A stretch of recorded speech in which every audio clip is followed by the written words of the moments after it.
because it's the holidays and people are going to buy them. Yeah. But, you know, for me, I was like, all right, lesson learned. But I was at least smart enough to have collateral, Yeah. you know, and because there's things in Proverbs that actually tell you about, you know, loaning money and, you know, and taking on loans and, you know, all these things.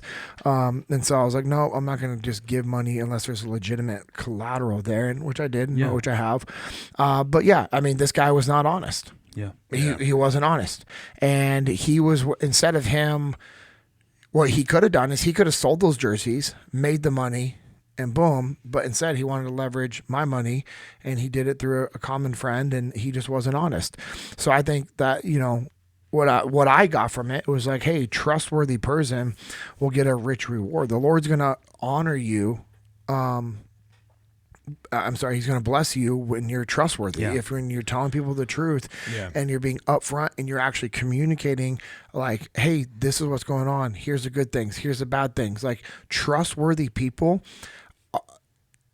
that's who I want to be around. And like, that's who we're all drawn to be around. And then going back it up, a hard worker has plenty of food, but a person who chases fantasies ends up in poverty. Yeah. It's because you're wasting your money. It's those get rich quick schemes. It's all the BS that we pour our money into. And it's like, or it's a straight up scam. Yeah, exactly. But you know, a hard worker has plenty of food. All right, cool.